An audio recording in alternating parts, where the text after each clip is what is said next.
Hi, sorry for this content I am not visible because this page is completely occupied by the screen. So when there is no space for my face, so try to understand the concept without watching my face.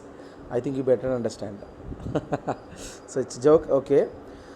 Newton's law of gravitation. Why I'm discussing Newton's law of gravitation at this moment, I will tell you, because I want to actually discuss the central force motion, which is one of the part of kinetics. To discuss central force motion, it is actually a topic of your syllabus. It is better to go through Newton's law of gravitation. So according to Newton's law of gravitation, two bodies have a mutual force.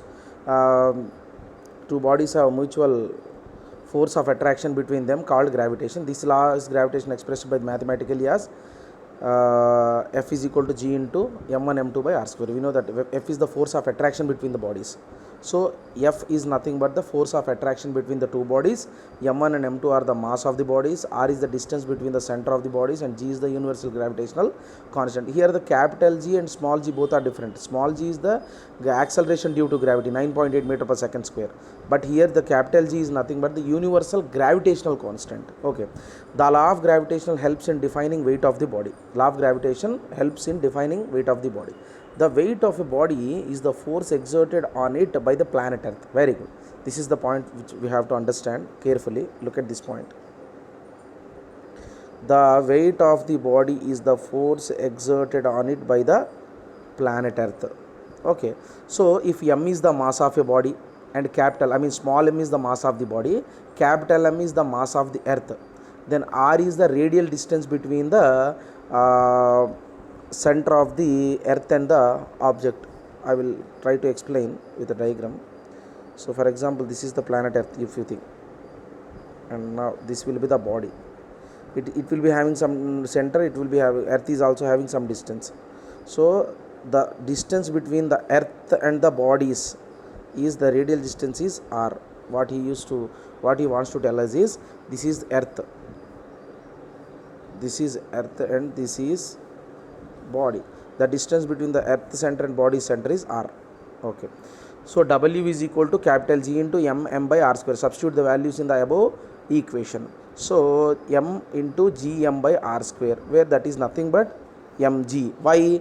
Because the gravitational constant, the acceleration due to gravity g, is nothing but capital G into capital M by r square. Because taking g is equal to 6.67 into 10 power minus 11 Newton meter square kg per kg square, and capital M is equal to 5.9761 into 10 power 25 kg, r is equal to mean radius of the earth. So that is 6371 meters. So ultimately G is equal to, if you substitute all the values, you will get 9.81 meter per second square. These are the constant values which we have to remember.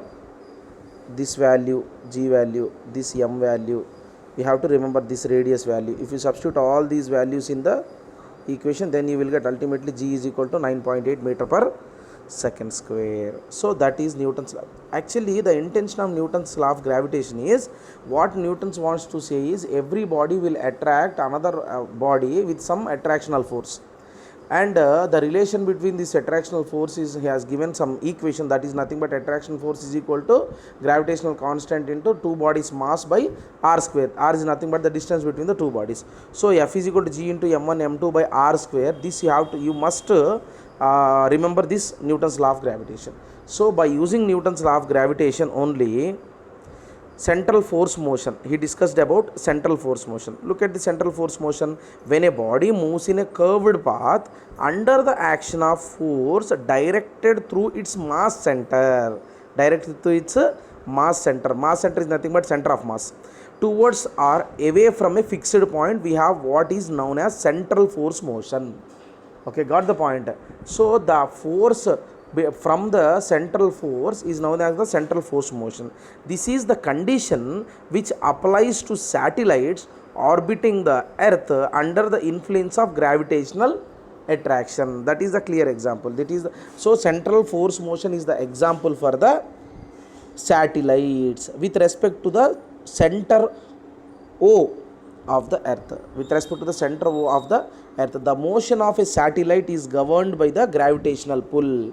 So the motion of satellite is governed by the gravitational pull. That is nothing but F is equal to G into mm by r square, and moment m naught is equal to 0. Moment m naught is equal to 0. I mean the moment about the point 0, moment about 0 is equal to 0. So moment about the point, there is no particular distance from the line of action of the force, so it will definitely be 0. Now see the attractional force he has clearly given. This is your center of the earth, center of the point, I mean center, and this will be the radius, and this is the that's what I told you, Newton's proposed gravitational equation. Attractional force F is equal to gravitational constant and product of the masses, which two bodies you are connecting, which two bodies you are telling about. Here the two bodies are satellite and earth, by r square. The distance between the satellite to the center of the earth is r square. Clear? So this is the central force motion. Actually you practice this, you understand this concept through textbook. So I just got a paper, by using this paper I told you this concept.